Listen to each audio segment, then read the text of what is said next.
di seluruh aras, di seluruh region, daerah, kampung, kecamatan, RT, RW, kelurahan ini bisa terjadi. Saya kira akan ada lagi anak miskin. Nggak ada lagi sekolah-sekolah unggulan. Semua jadi sekolah unggulan. Jadi nggak ada lagi diskriminasi, ketimpangan kualitas itu nggak ada ya? Swasta termasuk pun, harga ya? Swasta pun akan dibiayai negara. Ya, biaya uang sekolah ya? Iya. Swasta dibiayai negara. Oleh kita ini. Kalau intoleransi. Karena dengan hilangnya intoleransi, kemampuan kontrol secara jujur dan arif, itu akan meningkat. Tidak, kalau intoleransi terjadi, kelompok saya akan saya lindungi. Ya. Sudah terjadi ketimpangan dari pikiran ya? Iya.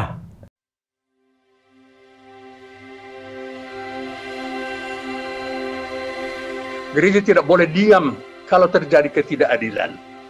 Kalau terjadi perkosaan tetap hak asasi manusia. Kalau terjadi pembatasan kebebasan, gereja harus bersuara. Apa didengar atau tidak? Kalau dihukum karena itu silakan. Tapi yang untuk itu gereja ada. Kalau tidak ada gunanya gereja.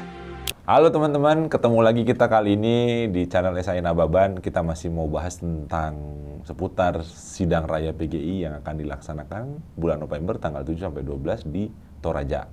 Nah, biasanya sidang raya PGI ini adalah persidangan yang akan menentukan juga siapa akan yang menjadi ketua umum PGI selanjutnya, sekretaris umumnya, dan juga MPH dan yang lain-lainnya di dalam itu ya, untuk ada di struktur, dan itu akan mempengaruhi kebijakan-kebijakan terkait dengan hal-hal yang kita boleh jalani sebagai warga gereja. Nah, kali ini kita ketemu dengan salah seorang calon sekretaris umum PGI untuk periode nanti setelah sidang raya. Halo, Bang Saud. Ya. Apa kabar? Baik. Baik ya, Bang. Sehat ya, Bang? Ya, puji Tuhan, sehat. Ini abang belakangan sering keliling-keliling ya? Enggak juga. Enggak juga ya? Saya dipanggil ceramah. Oh, dipanggil ceramah ya? Jadi abang masih, ini kan berarti sekarang masih aktif banget ya, Bang? Masih. Masih ya? Ya nggak bakal berhenti lah sebelum dipanggil. Dipanggil. Oke. Nah, Bang, mimpi saya memang meninggal ketika menjalankan tugas. Oh gitu? Itu mimpinya, Bang? Iya. Wow. Keren juga ya? Iya. Jarang sekali pendeta yang punya mimpi seperti itu. Nggak tahu juga ya. Jangan menghakimi. Bercanda. Ini bercanda. Oke, Bang. Kita mau ngobrol-ngobrol nih. Iya. Kita penasaran nih sebenarnya, supaya juga teman-teman warga gereja juga tahu ya. Apalagi juga teman-teman yang suka nonton podcastnya channel SAI Nababan. Oh ya, kebetulan memang almarhum pendeta SAI Nababan itu salah satu ketua PGI dulu ya, Bang? Ketua umum ya? Sekum 25 tahun, lalu ya? Ketua umum, lalu menjadi ketua. Wow, gila ya. Nah, ini Bang Saud akan meneruskan rencana itu. Mudah-mudahan ke depan bisa ini ya, kita doakan. Nah, gini Bang, PGI ini kan tugasnya sebagai lembaga keagamaan yang sifatnya nasional ya? Ya, internasional juga. Internasional juga kan itu. Nah, hanya saja kan memang kita tidak terlalu, kita sebagai jemaat nih, seperti aku nih, salah satu penatua di GKI, kan nggak gitu ngerti ya, maksudnya apa sih tugas PGI, ngapain sih gitu kan. Nah, terus ngapain sih orang itu capek-capek gitu mau jadi calon ketua umum, calon sekum gitu. Nah, aku mau langsung tanya nih sama Abang. Kira-kira apa alasan Abang terpanggil untuk mendaftarkan diri nanti sebagai sekretaris umum PGI, Bang? Ya, ini maju sekretaris umum ada dua hal. Yang pertama itu sangat personal. Ini soal spiritualitas, ya, yang sangat dalam, yang sulit diceritakan. Ya, jadi ada satu peristiwa, dua peristiwa, tiga peristiwa di situ. Ya, termasuk ada pendeta yang cukup senior, yang doktor, dosen, pengaruh, ya, yang telah dipanggil Tuhan, dan sebelumnya itu berseru-seru supaya maju. Ya. Jadi ada sesuatu itu. Yang kedua, saya melihat kondisi bangsa yang mungkin dilihat juga oleh semua orang, oleh semua pimpinan gereja, oleh semua sinode, tapi mungkin oleh berbagai kesibukan itu. Ini bukan hanya persoalan perubahan generasi, di tengah bangsa Indonesia dari generasi ini ke generasi Gen Z. Ya, memang ini akan pengaruh. Apalagi nanti semakin berkembang, handphone ini tidak ada, malah chip yang masuk yang ke dalam tubuh kita yang akan membuat keseragaman dan lain sebagainya. Ini kan harus dipersiapkan. Dan menurut saya, persekutuan gereja-gereja di Indonesia yang dekat dengan pusat-pusat kekuasaan, pusat-pusat perubahan, ini harus mendeteksi. Dan kemudian mempersiapkan menu bagi sinode-sinode. Itu satu. Ini juga perubahan generasi ke Gen Z ini kan tidak dibarengi dengan SDN dalam pengambil keputusan di tengah bangsa. Malah kita berharap sebetulnya yang telah mengalami suasana berpikir, mindset ya, dan pengalaman dia dalam berbagai realitas yang terjadi di Indonesia, nggak hanya satu sisi politik. Nah ini kan betapa dahsyatnya ini lahirnya presiden terpilih, ya, yang sudah kita dapat katakan sudah sangat berusia yang lebih dari cukup. Ya, 73 tahun ya? Nah, iya. Dan yang dia gantikan berusia 50-an. Ya. Nah, jadi ada sesuatu, itu yang saya katakan juga ada pemaknaan spiritual dalam proses ini. Tetapi juga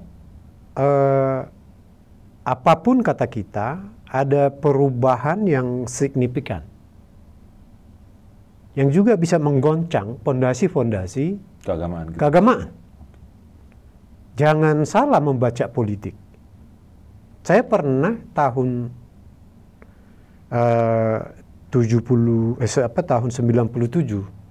dalam suatu retreat yang mau lepas CD.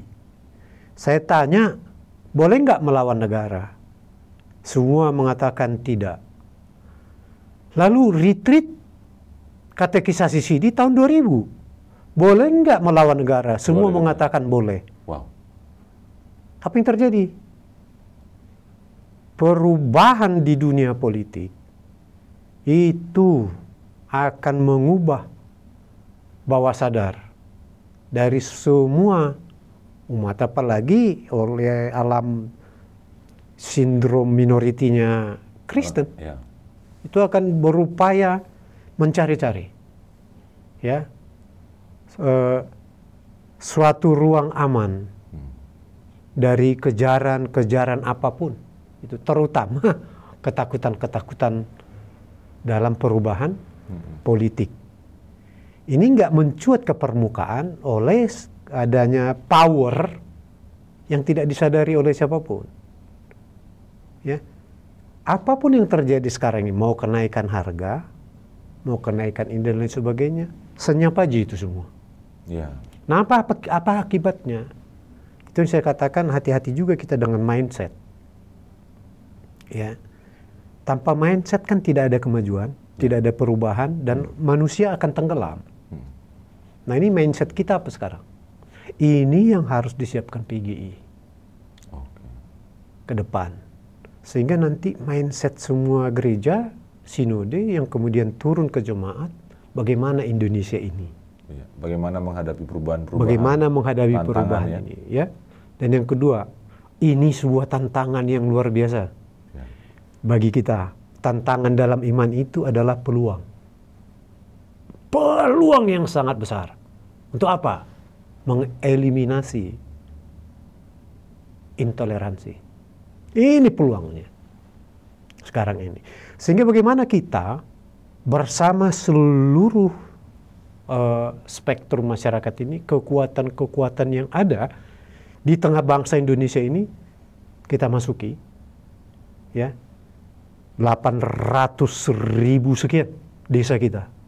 Bersama-sama kita mengatakan dengan Pancasila ini, bagaimana titik rawan 1, 2, 3, 4, 5.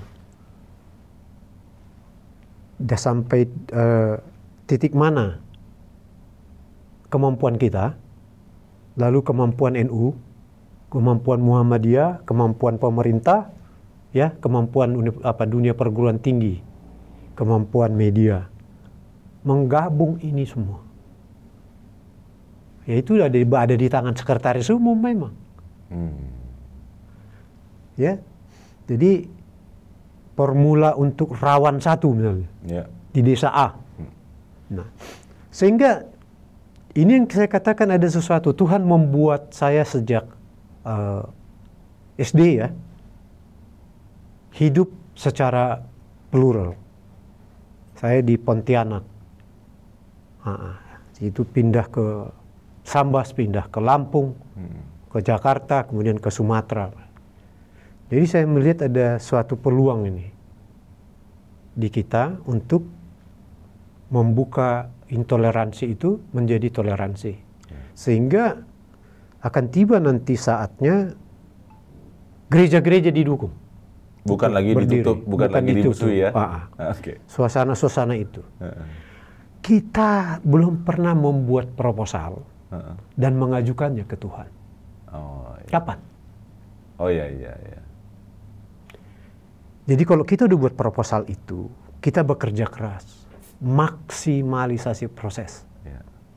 Outputnya Tuhan kita yang Maha Kuasa. Bukan cuma doa doang tapi ya? Bukan. Kita rumuskan bersama-sama. Ya, juga saya bergerak di negara, ya, dilantik di istana, SK Presiden dengan segala hal-hal yang terjadi di dalam. Lalu nggak bisa tidak Pancasila ini harus tampak dalam wajah struktur kenegaraan. Ya, jadi teman-teman, ini Bang Saud dulu sempat di KPU ya Bang? Di Wakil Ketua Panwas, Pengawas Pusat, KPU RI, dan Dewan Kehormatan Penyelenggara Pemilu. Wow, ini pendeta yang unik nih. Ya, triple crowns. Triple crown. Dan tidak akan pecah lagi itu. Nah, jadi selain yang tadi Bang, maksudnya aku nangkep tadi yang Abang katakan itu, aku highlight sedikit mendeteksi intoleransi gitu. Nah, melihat karena ini kita juga bersyukur ya sebagai warga gereja, saya pribadi teman-teman suka maksudnya melihat bahwa ada hamba Tuhan yang memang concern untuk hal seperti itu, karena negara ini kan negara yang plural, negara Bhinneka Tunggal Ika gitu, dan memang tentu harus diperjuangkan ya, artinya kebinekaan itu diperjuangkan, dirawat, dan kedepannya dilestarikan ya Bang, jadi sesuatu nilai kemanusiaan. Dan kita bisa dibikin Tuhan. Pengalaman pribadi saya di Bandung Tengah. Gimana itu ceritanya Bang? Saat kasus Yasmin mencuat ke permukaan, saat kasus Ciketing, doa saya adalah, Tuhan ini semua tanah ciptaanmu. Saya khusus. Karena itu dibangunlah gereja HKBP Bandung Reformanda di Bandung Tengah, Jalan Ahmad Yani. Begitu itu dicanangkan, kita dapat tanah, ya, tanah yang murah, ya, itu sesuatu yang ajaib juga itu mendapatkan. Langsung ada 200 penolakan. Wow, 200 ya? Iya, dipimpin seorang ketua RW. Dia dulu pensiunan PJKA, lalu ketua RW. Masuk ke suatu partai, saya nggak perlu sebut partainya. Dia menggalang langsung 200 penolakan. Ya, kita bergerak. Tuhan, nggak mungkin ini. Kita pergi dengan kerendahan hati, lalu dapat juga tanda tangan sesuai dengan peraturan Menteri Agama dan Menteri Dalam Negeri 8889. Ya. Itu dapat. Nggak sampai sebulan keluar izin. Nah, waktu itu saya bisa sebut wali kotanya Pak Dada Rusada. Di situ. Ya. Dan ketika peletakan batu pertama dari ketua RT, RW lain bukan RW yang tadi. Datang semua. Ada 4 RW datang, dan kawan-kawan dari FPI waktu itu masih belum dibubarkan, ya, kawan-kawan dari FPI, HTI, ya, dari Dewan Masjid, kalau Muhammadiyah, Nahdlatul Ulama udah sangat akrab, ya, semua datang ya. Bukan hanya datang, membantu, mengambil batu, meletakkannya. Oh iya. Nah, banyak saksinya itu. Ini pengalaman ini ya, Nah, toleransi ada lagi, luar biasa. ada lagi, ya. Ini harus saya katakan sebab udah ditulis di buku ketika Profesor Jimlia Sidiki diwawancarai. Dalam buku itu ada itu. Ya. Saya minta dia jadi ketua pencarian dana. Oke. Dan dia secara resmi, oke. So, waktu itu beliau ketua umum ITSMI. Oke. Dan akhirnya itu sekitar ada 600 juta itu dibantu kawan-kawan muslim.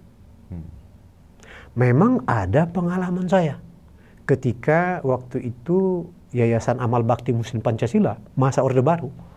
Waktu itu Bupati Tapanuli Utara itu Gustaf Sinaga. No. Masih Tapanuli Utara ya, belum ada Toba, belum Yeah. ada, masih semua. Taput masih. Datang perintah Yayasan Amal Bakti Muslim Pancasila, kan ketuanya Pak Harto, untuk membangun masjid.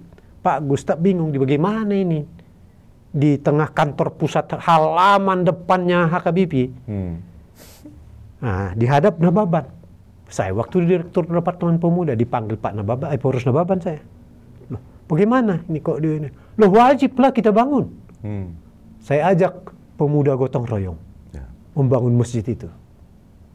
Dan saya ketimpa lagi balasan ketika Bandung Reformanda. Dibantu ya? Iya. Ya. Dibantu kawan-kawan muslim. Oke. Nah, ini yang saya katakan, saya berdoa mengajak yang lain berdoa. Itu yang saya katakan mengajukan proposal kita kepada Tuhan. Jadi toleransi itu bukan cuma sebatas khayalan ya Bang? Sangat konkret bisa, kerendahan hati, kehangatan. Jadi itu salah satu yang bisa kita katakan nanti kalau Abang kepilih jadi Sekum, itu yang akan Abang lakukan? Bukan hanya saya, kita semua. Kita semua ya? Karena ini menurut saya ada dua ini. Kalau intoleransi bisa kita atasi, dan yang kedua money politics yang suap di seluruh lini Indonesia, aduh, saya kira akan cepat melindas Korea Selatan. Melindas Jepang, Singapura.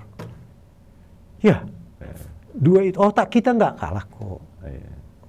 Apalagi sumber daya alam. Jauh ya. Iya.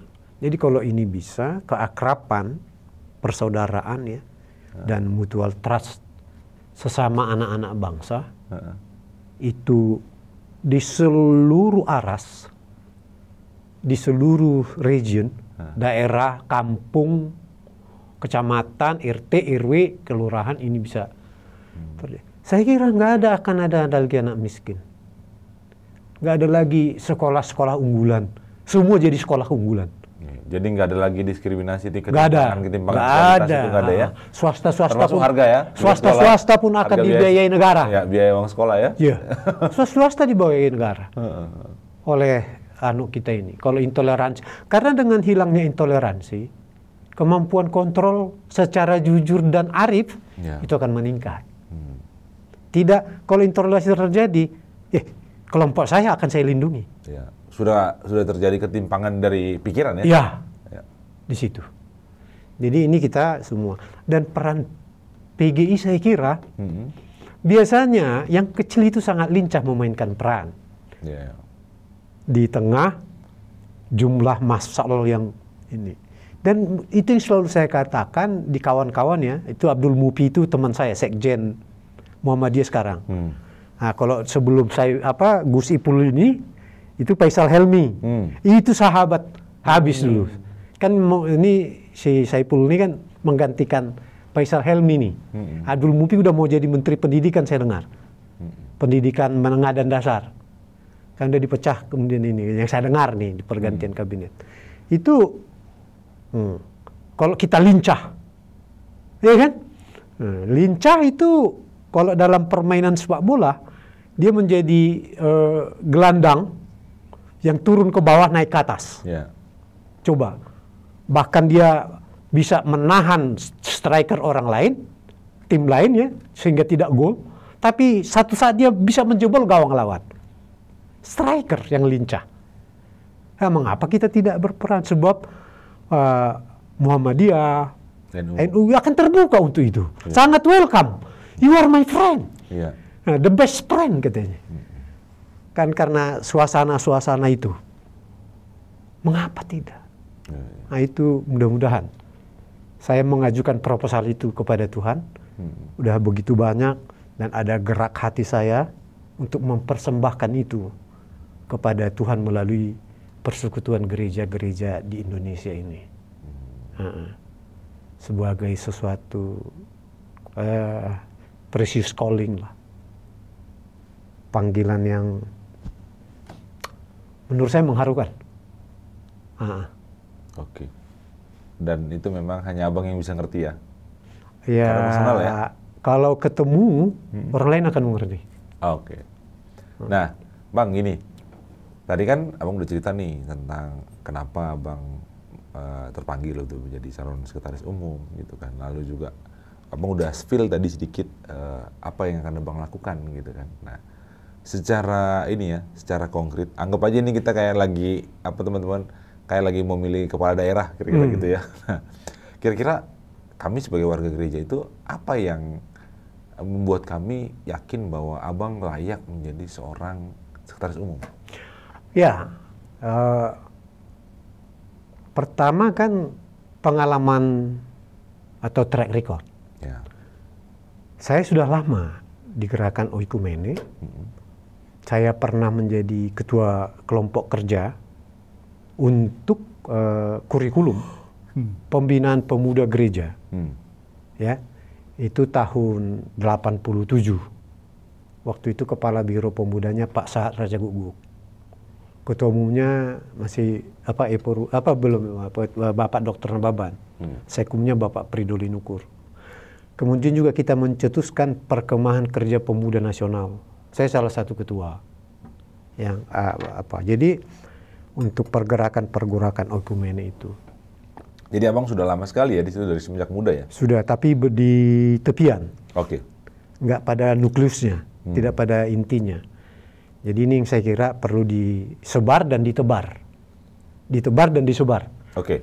Jadi secara pengalaman is oke, track record juga oke gitu. Yeah. Tapi tentu kan bahwa ke depan kami sendiri nggak tahu nih sistem pemilihannya seperti apa di sana ya. Ya ada 97 sinode. Itu yang dengan ada kuota. Ada kuota. Ada 3 suara, ada 1 suara. Oke. Jadi sekitar 200 lebih lah. Oke. Kalau kumpulkan semua, direkapitulasi jumlah suara itu. Oke. Ada pertanyaan yang sensitif, Bang. Ini kan kita dengar-dengar lah ya dari teman-teman gitu, bahwa sidang raya PGI itu, ini desas-desus ya, mudah-mudahan salah gitu. Katanya ada money politik, Bang. Benar nggak sih?